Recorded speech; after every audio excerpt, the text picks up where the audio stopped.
Welcome to the show radio. And now, here is your host, Andrew Alliance.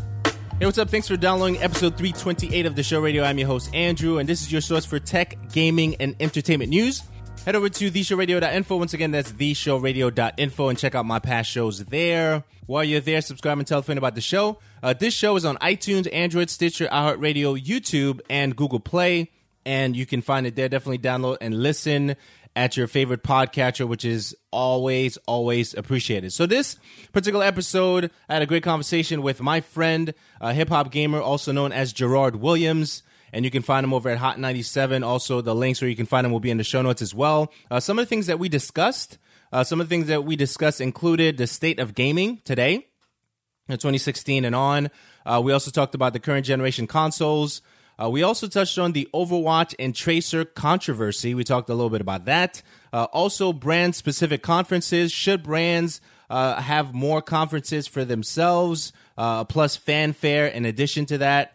We discussed a little bit about that. Also, Nintendo pushing towards the mobile smartphones, especially with Super Mario Run and all that kind of stuff. Is it too early? Is it too late? We talked about that. Also, NES Classic. We discussed a little bit about that. And last but not least, we talked about how do you measure talent. So all this and this great conversation that I had with my friend and my brother, HipHop Gamer, and you'll hear that conversation right after the break. This podcast is brought to you by ProXPN. ProXPN is a VPN service that secures your internet connection against eavesdropping, hides your location, and allows you to access your favorite sites no matter where you live or travel to.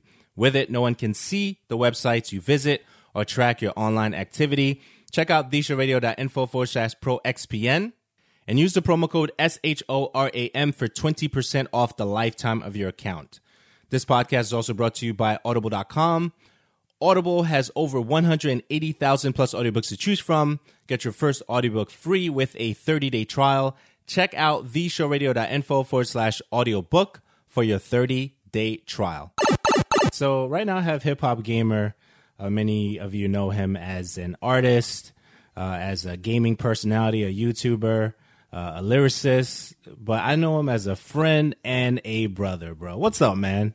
Yo, son, I'm doing great, son. Happy holidays, dog. Yeah, man. Just all that other stuff. I can't wait, son. It's been a wonderful 2016.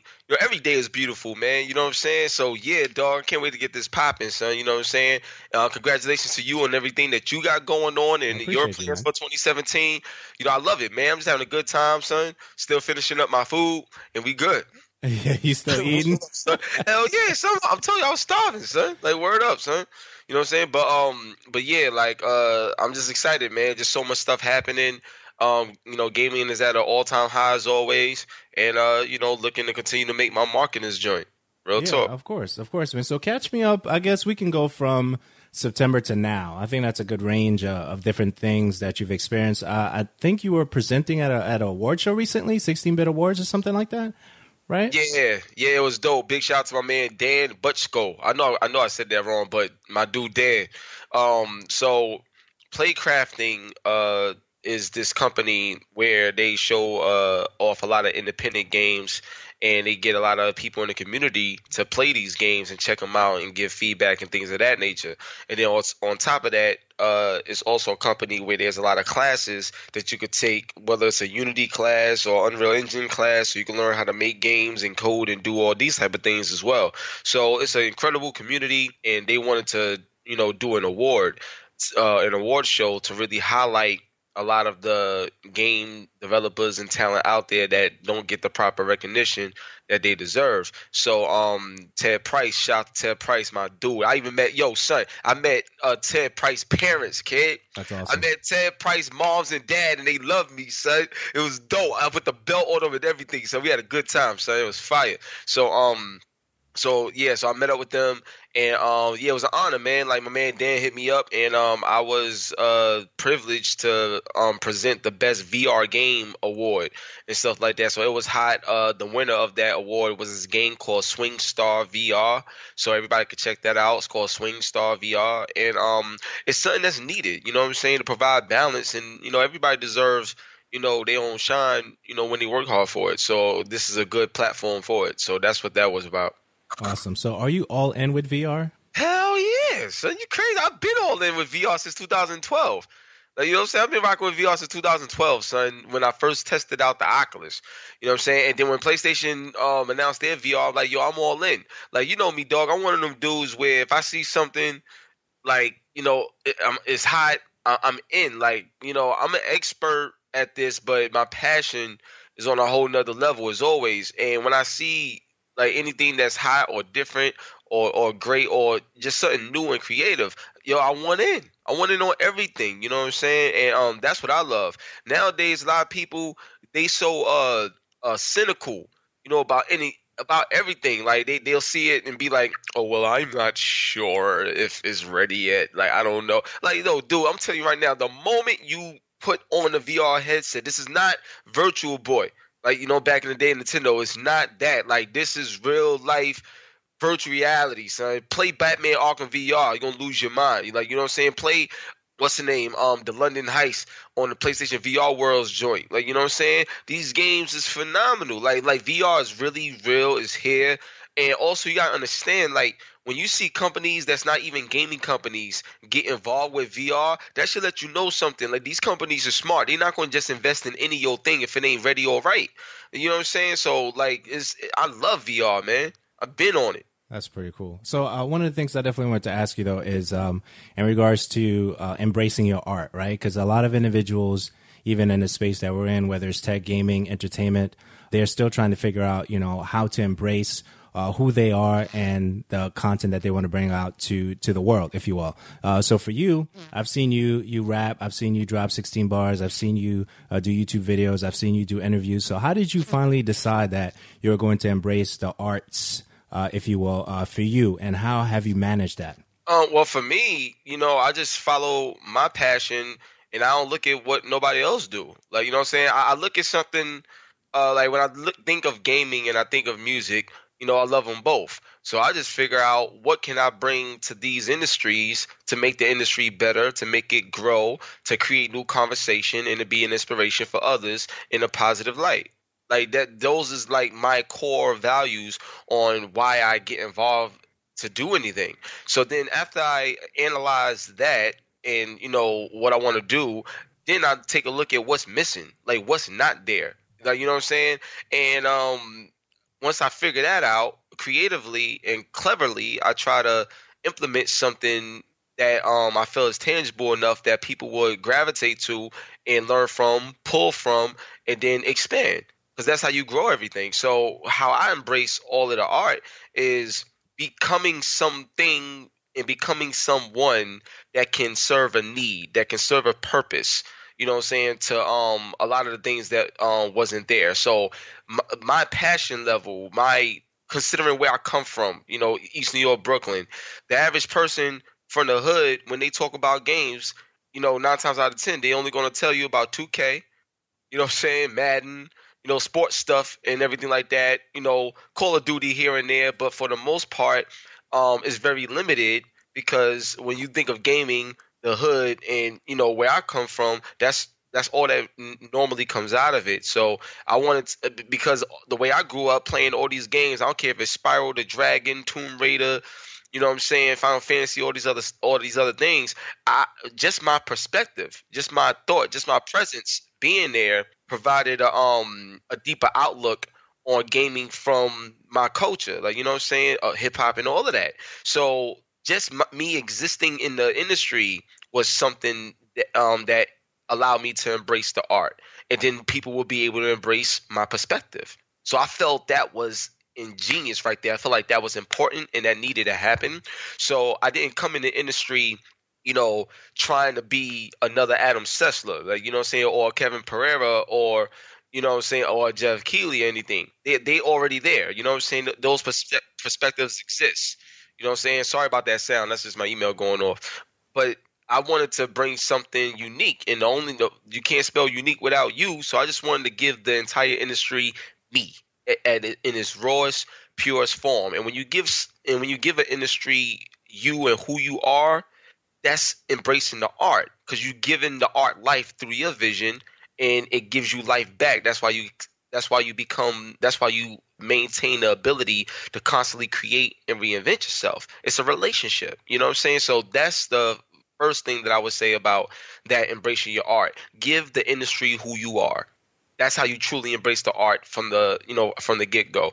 The second thing that I would say in terms of embracing the art is anything that strikes a chord with people. Things that's conversation starters, controversy, or whatever it is. Be about what you live. Like, be about it. Because so many people are so quick to talk about things, but they not living everything that they talk. So, and because the way things are situated in the industry now, it's so messed up because people hide behind labels. You know what I'm saying? Nobody really debates anything anymore. A lot of people aren't as good as you think they are because they hide behind a label or a company that they work for, and because they're associated with that company, they look bigger and more than what they are, and then corruption happens. So I feel like the second thing in terms of embracing embracing the art, make sure that everything you do is authentic to the way you live about it. See, with me with games, like for example, there was an article, I think it was happened this year, where there was a person that went to a rock band event and he didn't even want to be there, but he was forced to be there because his job told him to go there. And this was all mentioned in the opinion piece. And I'm like, yo, if you don't want to be here, get out. Like period. Like, you're getting paid for something that somebody else deserves that money for. Like, you know what I'm saying? Because they would have a different passion towards it.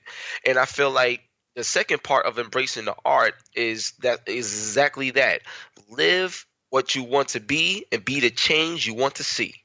That philosophy right there is game changing, not just for you, but for the entire industry, so y'all grow together. You know what I mean? So that's the second thing. And the third and final thing that I would say in terms of embracing the art, never stop learning. Never stop learning, because the more you learn about yourself and what you want to bring to the table, the better you get. And the better you get, the better everything around you starts to grow as well. You know what I'm saying? So if you want to so if it's podcasting, if you know good at talking, or if you want to debate and create a debate show, like if you, like whatever makes you who you are in terms of your everyday life and your passion for the culture or whatever you're into, create content based around that. So when people see it come from you, it don't matter where else it come from. You can hear it all day, but people are waiting to hear what you got to say about it because they know you live what you talk about. So that would be my like three things regarding embracing your art and being true to it. That's awesome, man. So how did you decide which platform you are going to land on? How did you decide YouTube? And I mean, you're pretty much on most of the social media platforms. But Yeah. Which one are you on the most? Is it YouTube your main thing, or which one is you would say like your main outlet for delivering your content today? First YouTube, then Twitter, then Instagram. That's like my triple threat. You know what I'm saying? I really love I love all three of those joints. Like Twitter, to me, what I've noticed is you get quicker reactions on Twitter. So from an engagement standpoint, Twitter is the key.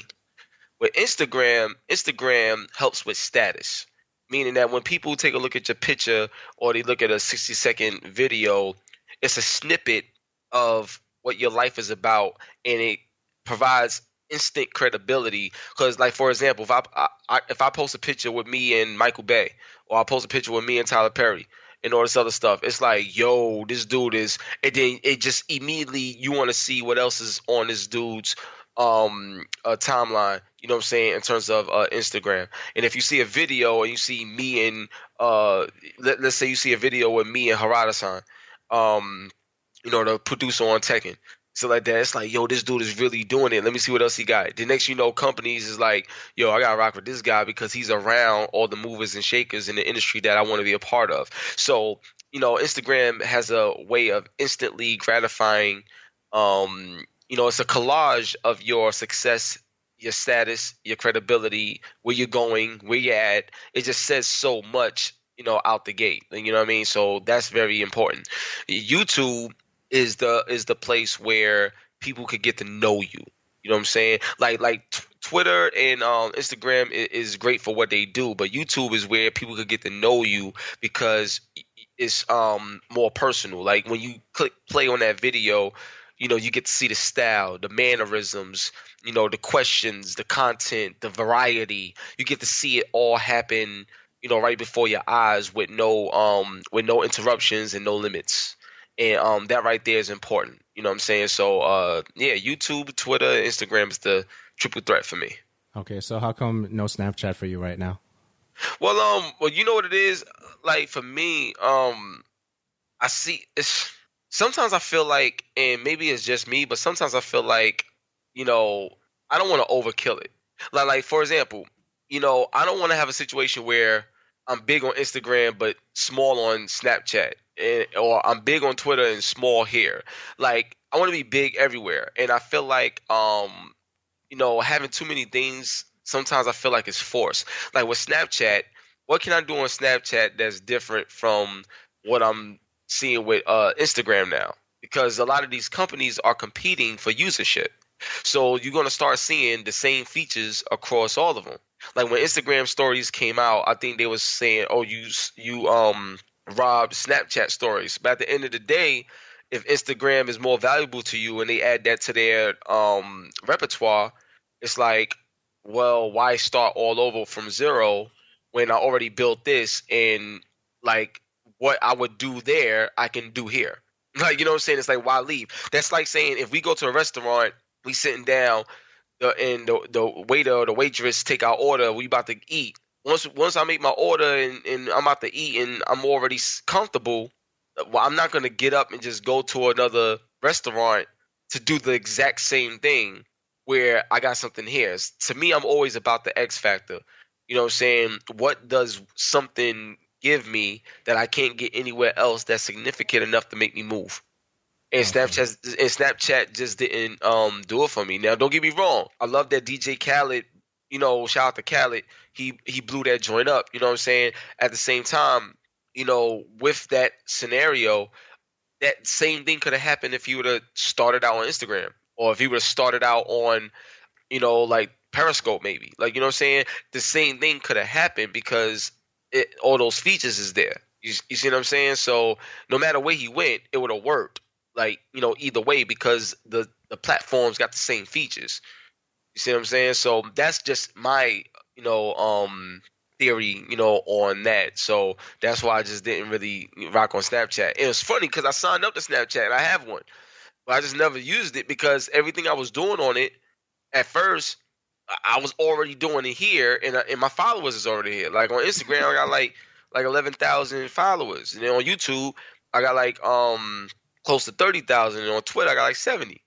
You know what I'm saying? So it's like, I got a good move right there. No, that's good. So be where everywhere strategy is not necessarily always effective, basically. At the end of the day. Yeah, it's not always effective. Like for example, what would be effective is, let's say there's somebody that's on Snapchat and they big on Snapchat, feature. Like be a feature on their Snapchat or host their Snapchat. Like some artists sometimes, you see how they take over BT, or they'll take over somebody's Facebook Live and, things like that. Stuff like that is effective because somebody else already built up something on that platform. But to always start from zero, I'm not saying there's anything wrong with it, but if you don't have to, why do it? Like, for example, like Hot 97, we're at 1.4 million subscribers on YouTube. So, like, if I want to do live stream gaming, I'm not going to go back to zero and start on Twitch. I'll just stick with YouTube gaming because I already got the fan base there, and then we good. Like, you know what I'm saying? That's just me. Like, I ain't going to start back from zero when I already built this here. No, I get you. I definitely get you. All right, so just in relation to gaming, right? So 2016, we're actually, closing in on that, and we're about to wrap up this particular year. So what was, when you thought about gaming for 2016, man, what was the state of gaming for you this year? It was phenomenal, man. Like I done played and ended so many games, so much creativity, so much amazing things. Like one of the biggest, most impactful games this year to me was Mafia 3. Because Mafia 3 touched on, like, I got to give a big shout out to Hangar 13. That development team ain't hold back, man. You know what I'm saying? Like, there's parts in that game where if you walk into a store, a white person's going to call the cops on you just because you walked in the store. That's crazy, but it's real because it happened. Like if you walking down the block, you'll see like a white lady grab her purse and walk across the street or get away from you, or you'll see somebody say, "Look, I'm tired of giving this and blah blah blah." Like they didn't hold back and they didn't overdo it. It was just real and it felt real. It felt very believable. You know what I'm saying? So that was I love that. More developers is starting to hold on to their. You know what I'm saying? I love that because. Like, don't get me wrong, there's a lot of bad things that happen in life. I get it. But I feel like so many people is oversensitive and so sensitive on everything that you can't even do what you want to do anymore because you got to worry about how everybody feel about something. And at the end of the day, I care about feelings, but I care about facts more than feelings. And some things need to be said and need to be told, and everything can't be dependent on how much money you may make or lose when you standing up for something that's right. Like, you know what I'm saying? So to me, it's just been an incredible year. I love, like I said, I love the Mafia 3. Uncharted 4 was incredible. My personal game of the year. Titanfall 2, incredible. Call of Duty, Infinite Warfare, amazing. Battlefield 1, phenomenal. But I do got an article that I'm working on about Battlefield 1 because I feel like EA just took a piss and a slap in the face of black people when it came to telling that story about the Harlem Hellfighters. I feel like they did a piss poor job. They didn't really do a job at all. It was horrible. Yeah, so but that's another discussion. But Watch Dogs 2, phenomenal. I actually did a song. Question for you there. Do you think it was the year of the black? Because a lot of covers featured or a lot of games featured black folks this year, man. Like at least on the cover, at least on the onset, I'll say. Yeah, well, I mean, honestly, it's only 2 games, I think, and that was Watch Dogs 2 and Battlefield 1. Can't think of nothing else off the top of my head. And to me, I wouldn't call it, the year of the black until there's a true sense of diversity across all areas of the gaming culture. Like, for example, when it comes to, mainstream media of gaming, there's not only has there's never been, but there's no black person giving you gaming news in mainstream media. They don't do that. You know what I'm saying? So then you gotta ask yourself, why is that? Gaming been around since like 1970 something. Why is it we never ever once had a black lead mainstream person providing you the news? But you always get like a black mainstream celebrity when it's time to sell some games, though. You know what I'm saying? Like it's a whole lot of fake stuff that be happening, and I'm the kind of person that call that stuff out. That's why certain companies wouldn't want to work with me because I'm too honest. And I've been told that. Like I've been told that like certain people was hesitant of working with me because, I'll tell the truth. And if you got a problem with me telling the truth, then that means you're part of the problem. You know what I'm saying? So it is what it is. Like so, I wouldn't call it no year to black or year of anything. To me, it's the same old like it's always been. And the thing is, like, I don't like when one thing happened and people feel like it's a whole new change. Right. That's why I said that, because I wanted to see exactly where you were going to go with that. Yeah, you know what I'm saying? Like, just because you do one thing now, it's a whole big change. Hell no, get out of here, man. Like, you know what I'm saying? It's like, that's like saying, like 99% is this, and we get a 1% this year, so now we should be happy. It's the whole year, bro. It's celebrate the whole year. yeah, like you get one moment, and then you run with that entire moment for the year. But when it comes to, like, should be like a white person or something like that, they're celebrated throughout all sides of the industry in every which way and form.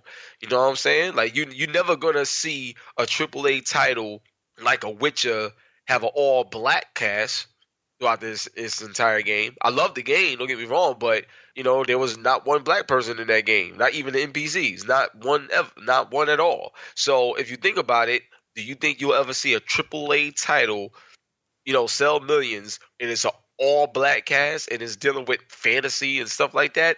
Hell no, you ain't gonna see that. You know what I'm saying? It's not that it can't work. It's just that it's not meant to be.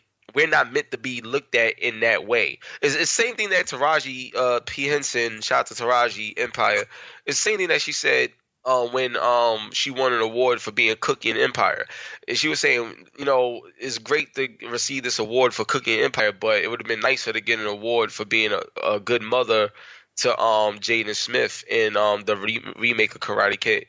You know what I'm saying? So they reward you for the bad images because they want to keep you. They want to keep your success based on something bad. So when the media sees these things, they can use these images of you, and then what they do is they would manipulate these images to make it seem like, well, you know, you got paid for it, so you ain't complaining about the money, so why you complain about this? And you know what I'm saying? So it's like they use you against you when they trying to sell you on helping you. Come on, man. Like, I already know how this works, so it is what it is. That's why that's the same type of conversation we have right now. You ain't gonna see these type of conversations on a Microsoft platform or a Sony platform, whatever. You wanna know why? Because they want to keep it corporate, they want to keep it peaceful, they don't want no controversy. And I'm the kind of person where I'm not all about controversy for the sake of controversy. I'm all about the truth. And if the truth brings controversy, then I'm with the controversy because there's a point here. Like, you know what I'm saying? It's a growth point here. It's a way to, you know, to better things. Okay, you know so while you're on controversy, it doesn't make sense to wait till the end. So let's talk about Overwatch and the Tracer controversy since we're on there, because you're on the wavelength there. So I might as well just lead right into that. So no doubt. Would you consider that diversity? You know, would you consider that elements of change? Because out of the 23 characters, 9 of them are non-white, right? And then 10 of them, I believe, are female. Okay, so there's a mixed cast there. So definitely talk about the controversy, how your Tracer thoughts on it. Like Tracer being gay? Exactly. Stuff like that. I don't care. Like, I tell people all the time, man, look, like, everybody know I'm a Christian. You know what I'm saying? I follow the Lord. Being gay is a sin. But at the end of the day, I'm not going to hate you or scorn you for it. I love everybody. If you want to be gay, put like this, here's the hypocritical stuff. Like, you know what I'm saying? Like, and I tell you like this. If I got a friend that's gay, or if I got a friend that had sold drugs, or if I got a friend that's a player and cheats or have sex before marriage or cheat on his wife, if I know people that do that, your sin is no different from the other person's sin, because at the end of the day, it's all sin. We all are guilty of some sort of sin. That's why we got to ask for forgiveness and pray, because none of us are, you know, worthy of the glory of the Lord, but he gives it to us anyway because of his mercy. So at the end of the day, what I try to tell people is, if you don't rock with it, that's fine, that's cool. But as long as you're a good person and you respect the fact that I'm not that and I don't do that, then, you know, don't come on to me and we won't have no problems. Other than that, you my boy or you my homegirl. So I don't have a problem with Tracer being gay. It don't bother me. Actually, that's my second favorite character, Tracer. You know what I'm saying? My first character. Yeah, like Soldier 76 is my first, Tracer's my second, and Reaper's my third. So I love Overwatch. Congratulations to their their Game of the Year award. And I have no problem with it at all. Now, here's what I would say. I would have a problem with anybody doing something because somebody else said it and that's not what they really wanted to do.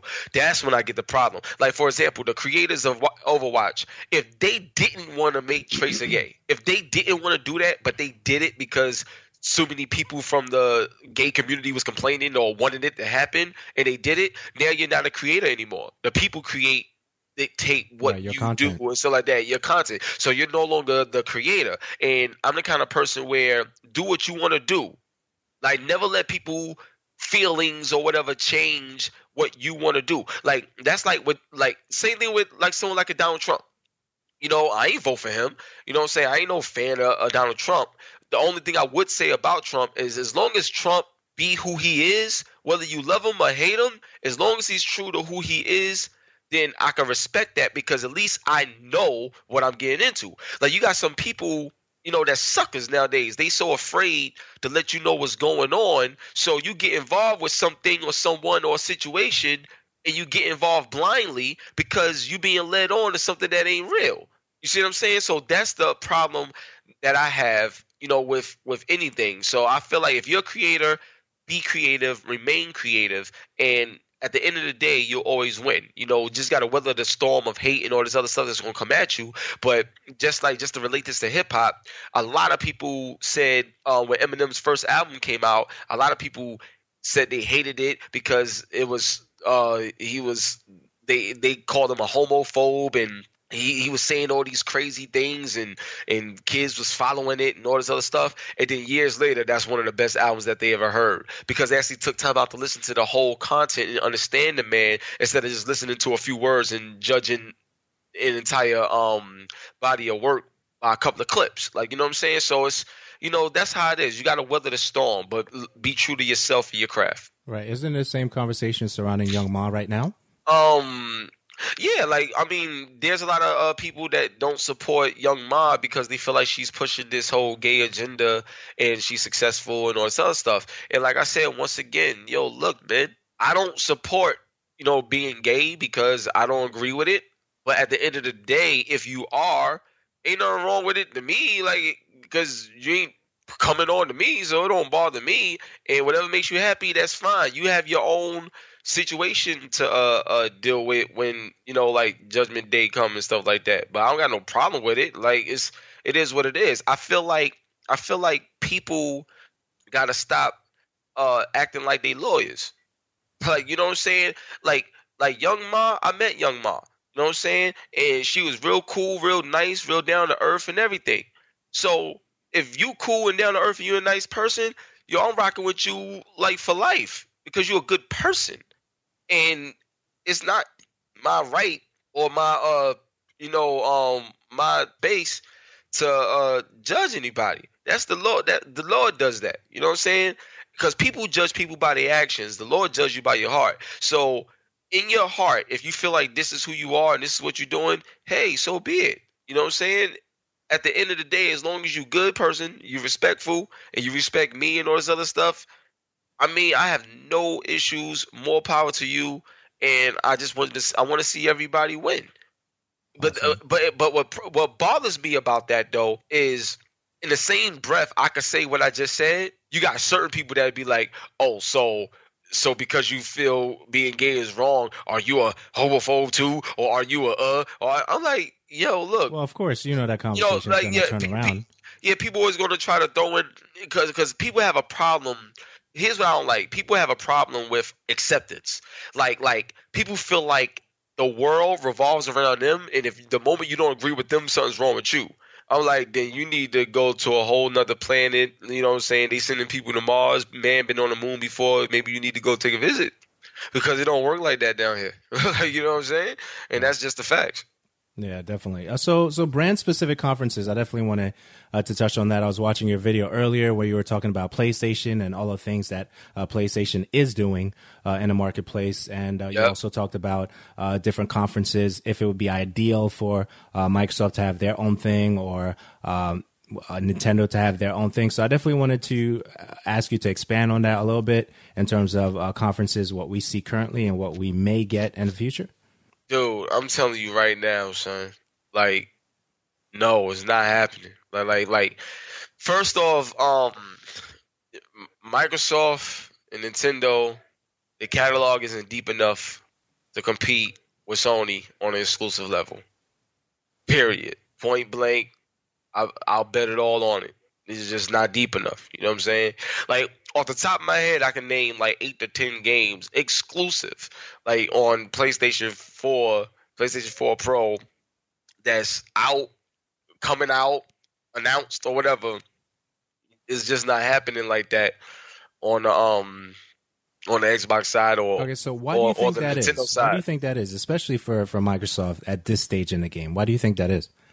Because well, you gotta understand, back in 1994 when Sony came out, right off the bat they was investing in themselves, and they had no choice but to invest in themselves because their initial point was to work with Nintendo to get this jumping, and Nintendo didn't want to do certain things the way Sony was suggesting, and Sony saw the market going in a certain place, so Sony just came out with the PlayStation, and they always was invested in themselves because that was the only way they was going to get noticed.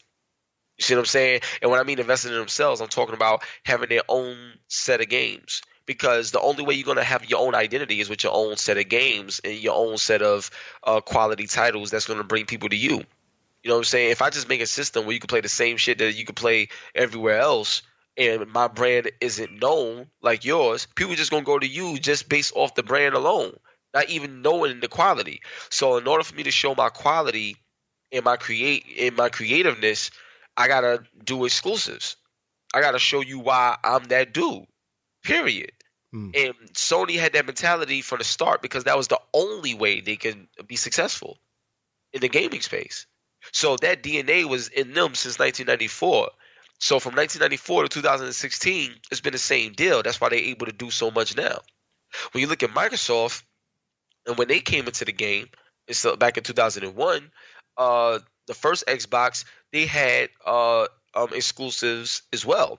But the problem is a lot of their exclusives wasn't successful, so they took a big hit.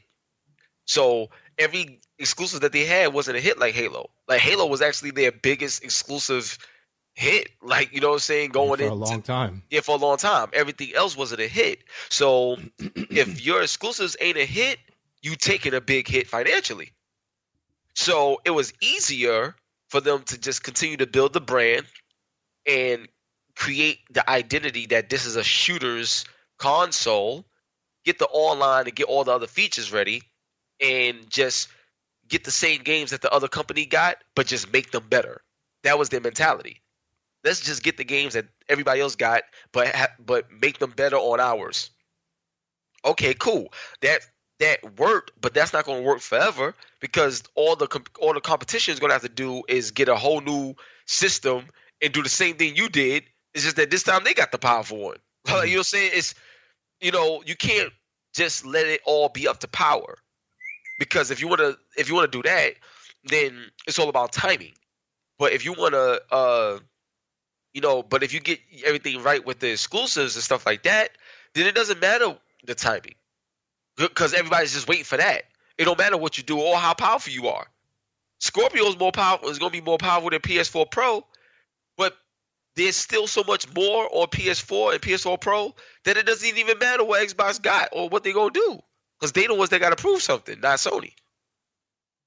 Sony proved themselves when they beat Nintendo and when they beat Sega.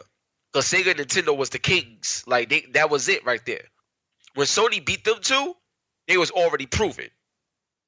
You see what I'm saying?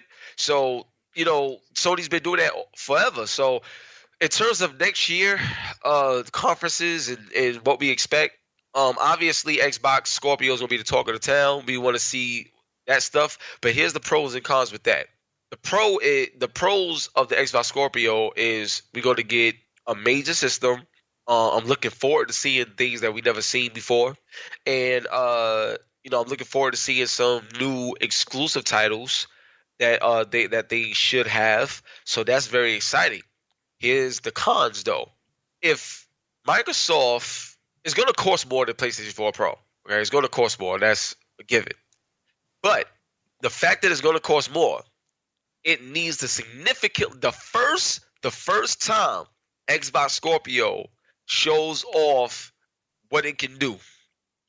If it's not significantly better than what you've seen with PS4 Pro, it ain't gonna matter.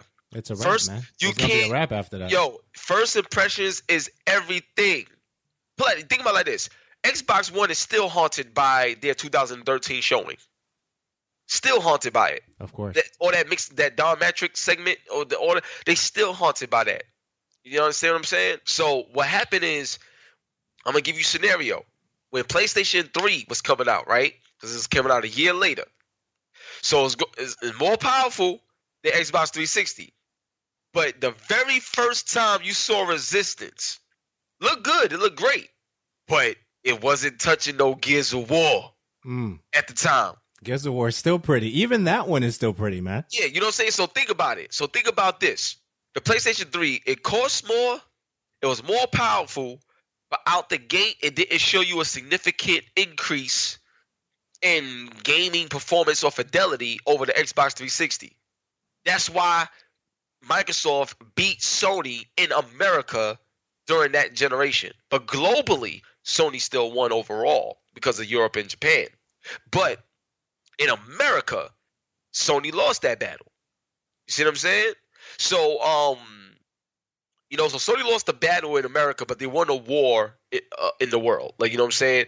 And the thing is, that That is the reason why.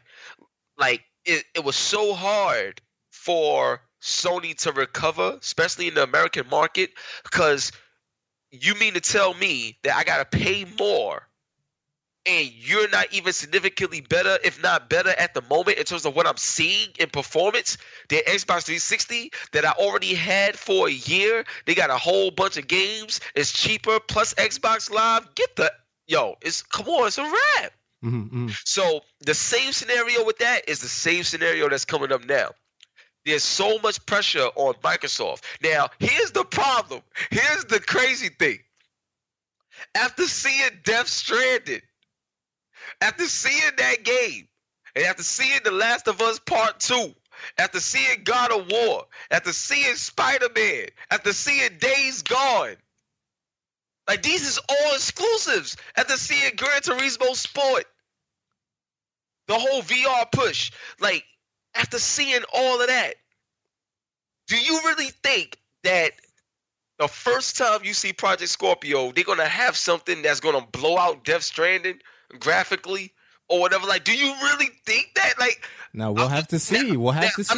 I'm not saying it's impossible, right? But what I am saying that the percentage, and I'm gonna tell you something else. You gotta understand. You gotta give developers time to grow on a platform. So out the gate, they're gonna show you some cool stuff, and it's gonna look amazing. I know that.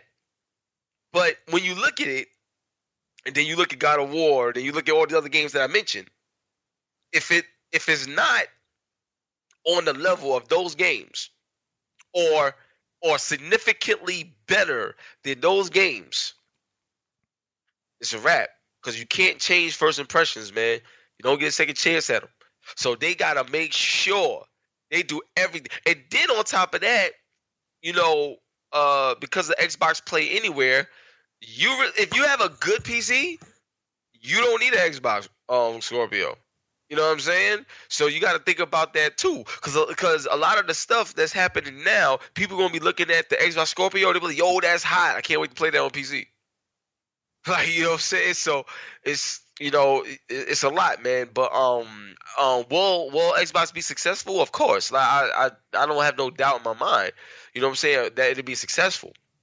I just feel that because of their scenario, because of the scenario that they in, they just gotta do a lot. And what they have to do is not gonna happen overnight. Think about it like this, right? Mass Effect. That should have been an Xbox exclusive. Like, they should have got that. You know what I'm saying? Now it's on PlayStation, and it's shown first on PlayStation. Like, you know what I'm saying? It's a whole nother thing.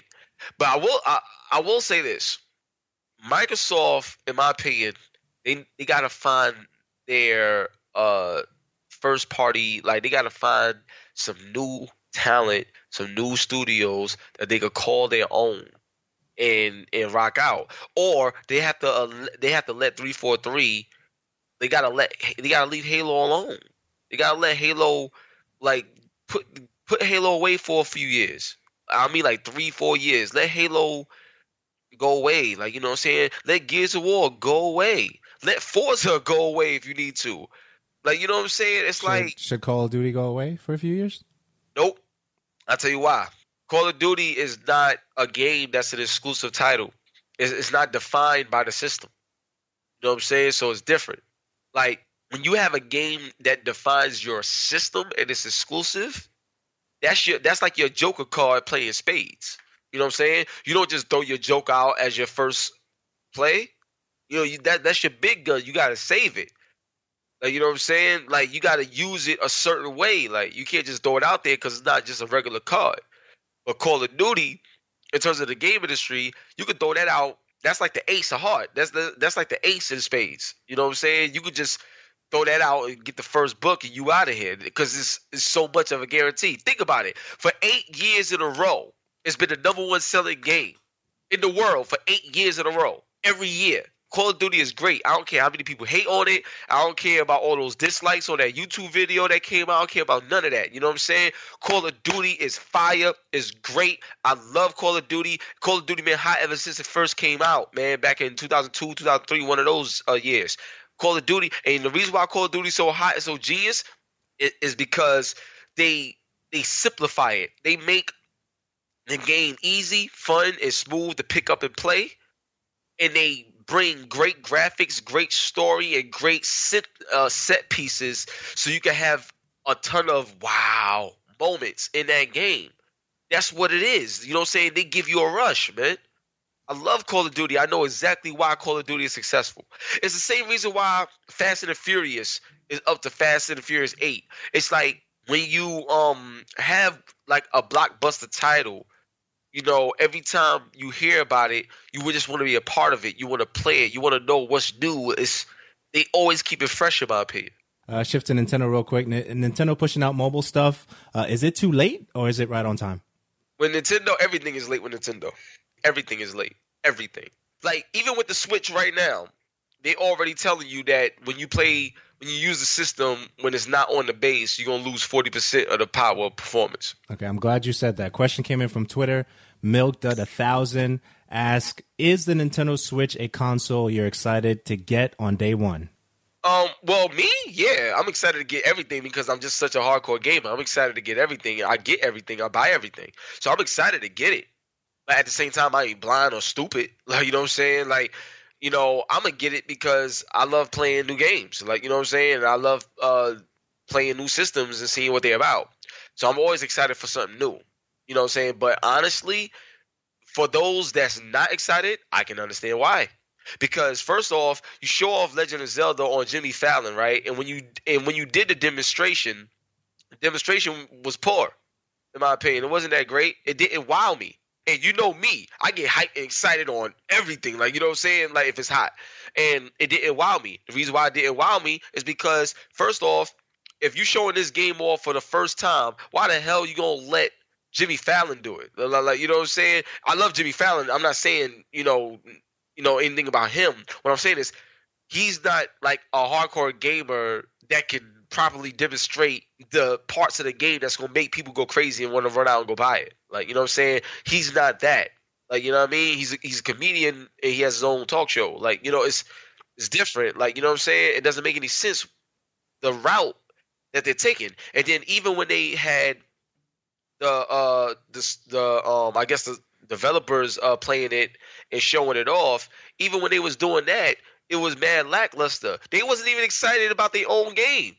Like, you know, they was like, oh, look, we gotta jump over there, and like, yo, like, come on, man, this shit is horrible, man. It's like, what blows me away is like, how y'all don't see this? Like this is crazy. This is horrible. They not showing this right. You know what I'm saying? To me, like, when they showed off Zelda, I would have been like, yo, all the new things about this game that's hot, that's going to make people be like, yo, that's Zelda, that's crazy.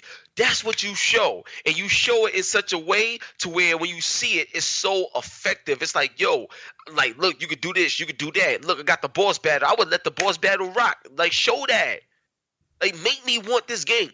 Here's the problem. Anytime a company has competition that's strong, and not only competition that's strong, but competition that's whipping you need to take your media buy seriously. If you spending all this money to get your game shown on Jimmy Fallon or whatever it is, you need to take that media buy seriously, man.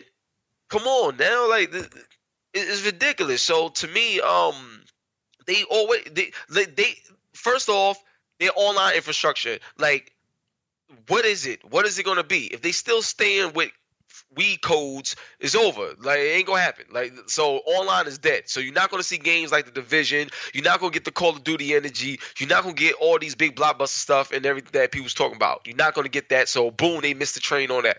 Second, power. And I'm not saying that it's all about power, but you can't ignore power either. And once again, they at the bottom of the pit when it comes to power. You know what I'm saying? So in terms of pushing the industry forward with showing us something that wasn't possible or whatever, you know, in the industry, we're not going to get that. So eliminate that. The third thing, it's a Nintendo launch and you still showing off a Zelda. You still talking about Mario. So you live and die by the same mascot. That's another no-no. You know what I'm saying? Think about it like this, right? If you look at Microsoft, right? They living and dying by Halo, Gears, and Forza. Like that's their bread and butter. Sony, what are they living and dying by? You know what I'm saying? Their identity is games. Period. You know what I'm saying? Like they'll play this. In the first generation of PlayStation, right? Crash Bandicoot was like their mascot and stuff like that. But you had Crash Bandicoot. You had Ridge Racer. You know what I'm saying? You had Gran Turismo. You had Siphon Filter.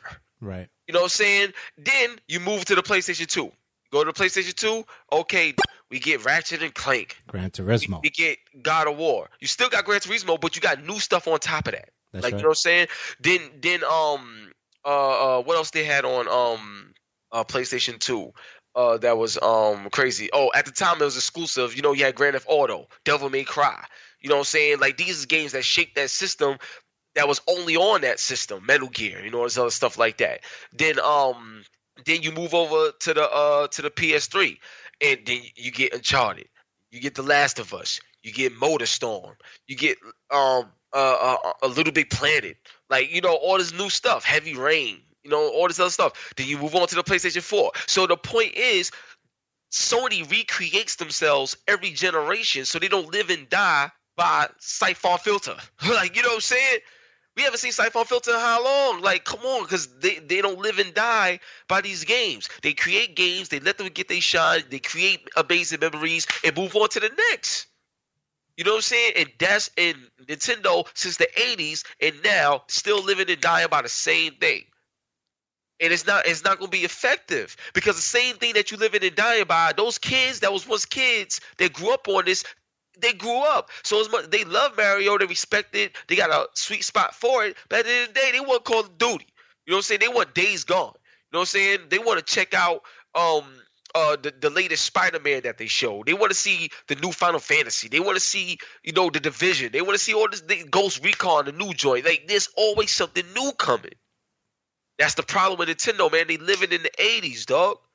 They not jumping. They not taking advantage of nothing. And then the problem is with the whole Switch, it's a gimmick. Why are you going to make a system? And I called it. Like I did an article in 2014 confirming that Nintendo's next system was a hybrid console. I confirmed all of this. You know what I'm saying? And now that it's here and stuff like that, you got a system that you could take with you, but you taking the system that's not as strong as when you play it on the actual stand. So that means you're going to lose performance, so it's not going to be the same experience. That's the first thing. Then the second thing is what's the point of having a 3DS if your Switch is designed to be your – oh, my God. Yo, am I going to buy it? Am I going to get it? Hell yeah, because I'm a gamer. But I understand those that may not get it at all. And I understand the fact that this may very well be the last Nintendo system you see. Word up. So you mentioned that Nintendo's living in the 80s. What were your thoughts on the Nintendo Classic situation and all the craze, people staying out and trying to get it and all that? Oh, my God. It goes back to the same thing I was saying. It's like Nintendo is only exciting to talk about and discuss when you're talking about their heyday. You know what I'm saying? It's like, you know what? I'm related to hood terms, right? You ever met that dude? He's an old dude, and all he talks about is what he had back in 1975. Dude, there's still some people around doing that now. Yeah, exactly my point. So my thing is, it's 2016, and you ain't got nothing to say or show for yourself. You ain't did nothing new since 1970, and all you talk about is stuff from the 70s.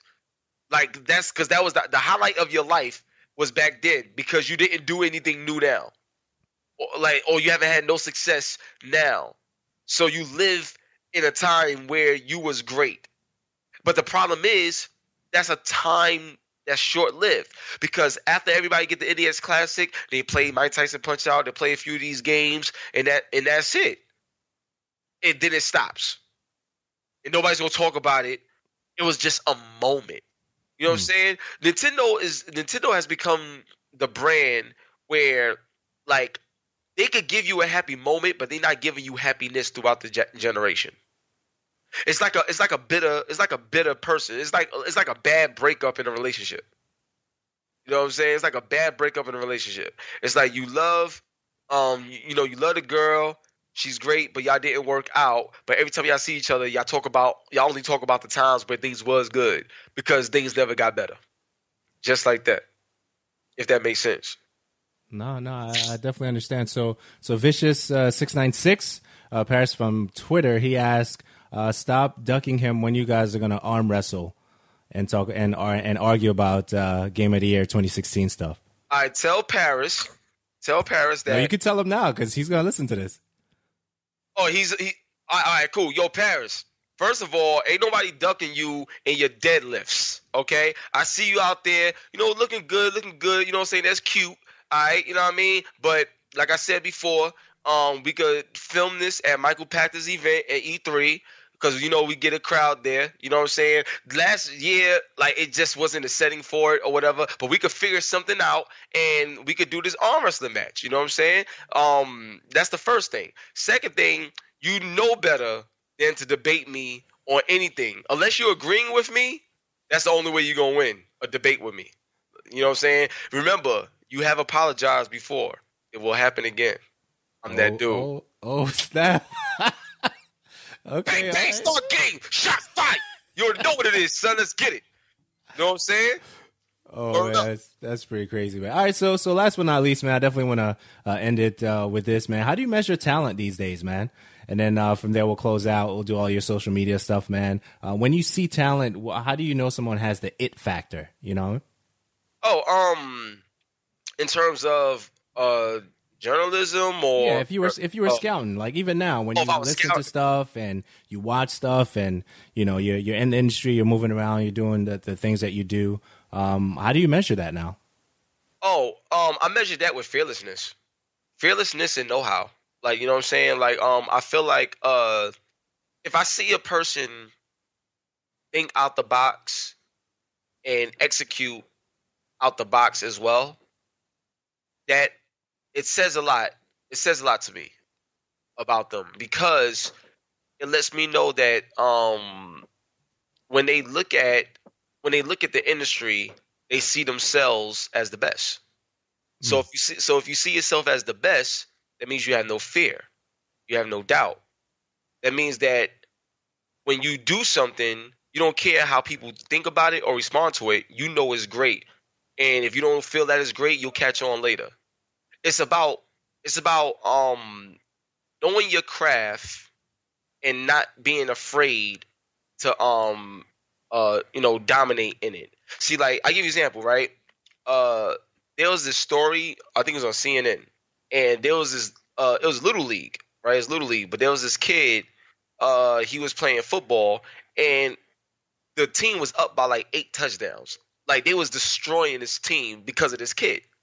And what happened is the organization, they made the coach sit the kid down because he didn't, they felt like it was bad morale for the kids to get beat that bad.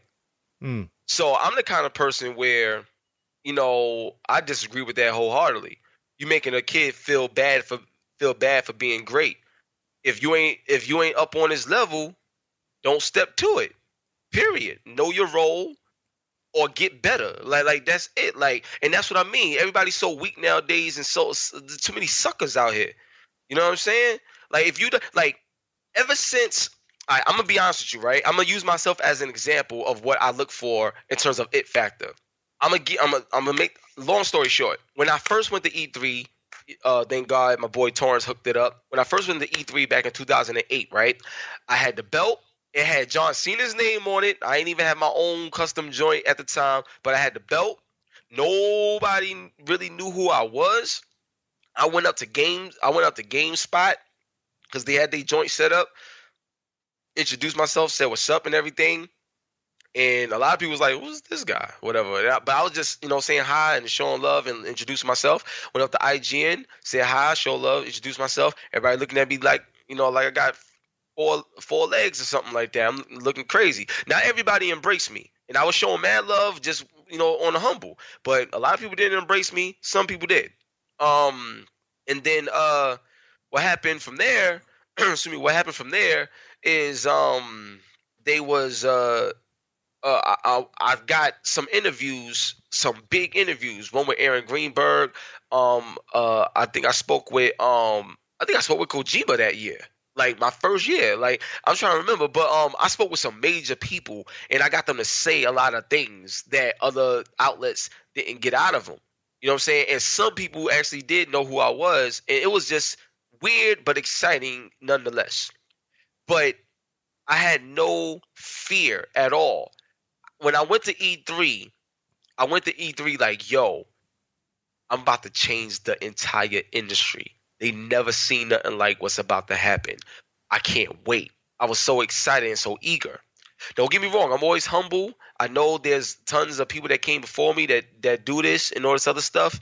But I didn't come in here to be second best. I didn't come in here to be a sidekick. I didn't come here to just exist.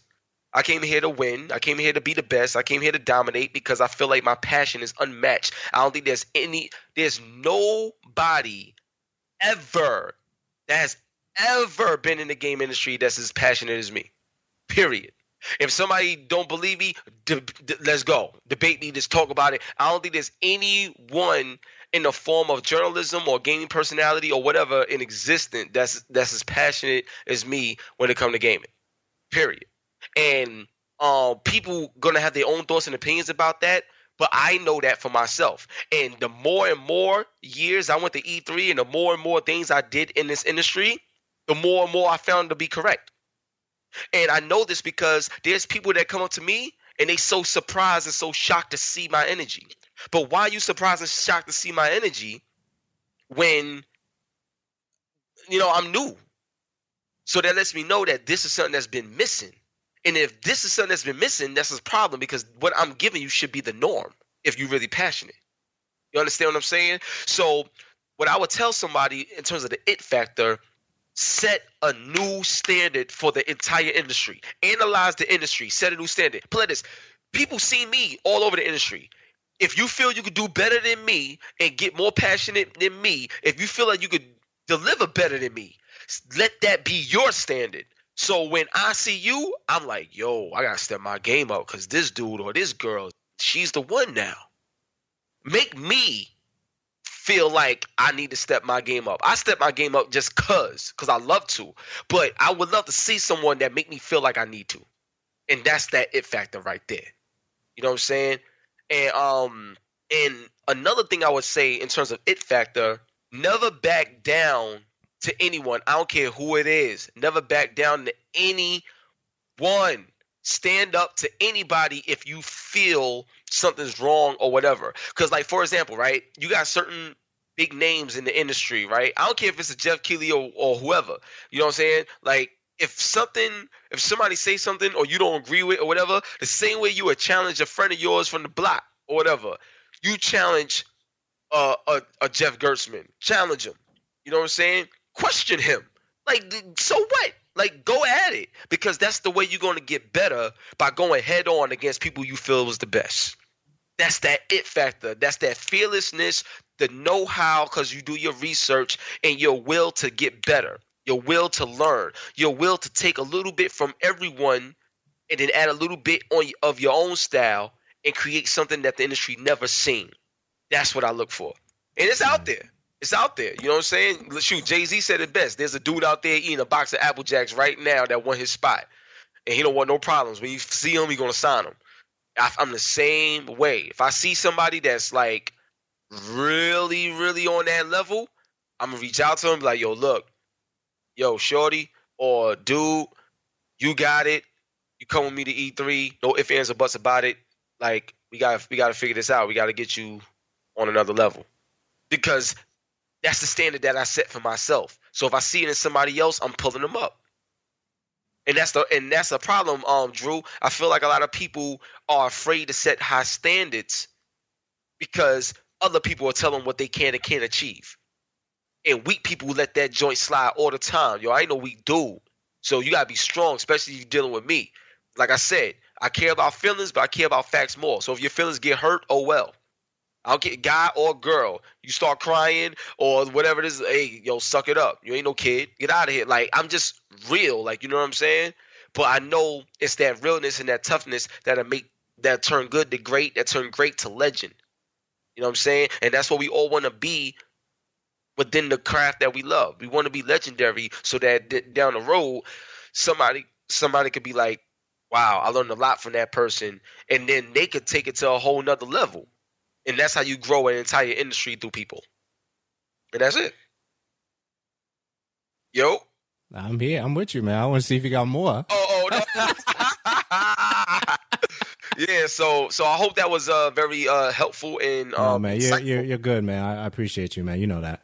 Yeah, always, man. This is fun for me, man. Word up. Yeah, I appreciate you allowing the truth to be heard on your platform because you got not everybody's is open. But I definitely appreciate you, man. Definitely, share where people can find you. I know you're on YouTube and things like that. Just give them the actual location so they can hit you up, man.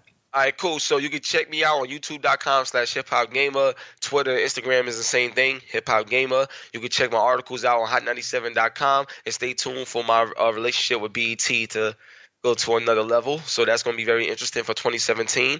And I got a special surprise coming next year. And it's big. It's big. Like next year in February. Early February next year, pay attention to your boy. It's on. That's all I'm saying. Okay, cool, man. I mean, I appreciate you. Appreciate the family. Appreciate Marcus. Appreciate your sister, man. Always show me love, the whole family. So definitely share. Tell them I said Merry Christmas, man.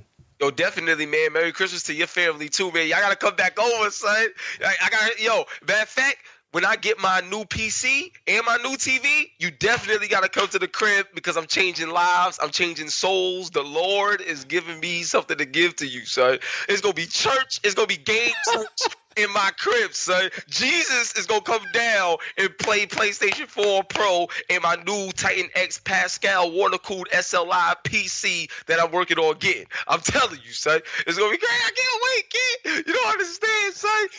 Witcher 3, 4K, 60 frames per second lock, all effects on, including MSAA. I'm having lit.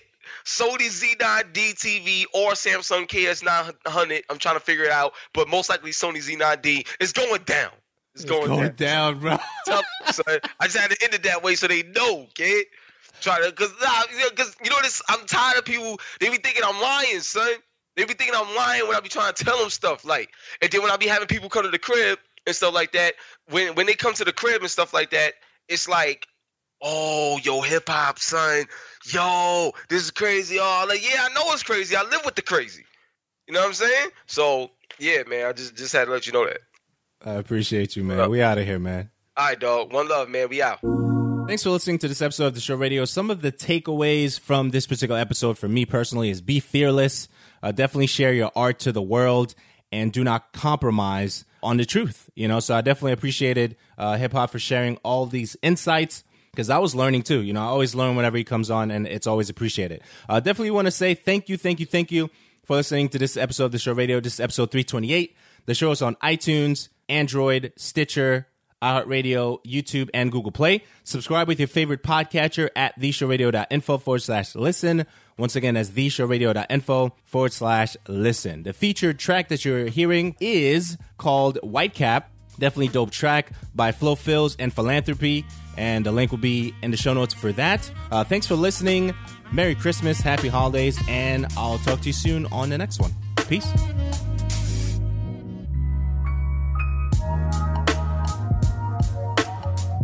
You're listening to The Show Radio. Visit our blog at theshowradio.info. Subscribe and rate us on iTunes at theshowradio.info/iTunes. theshowradio.info/iTunes.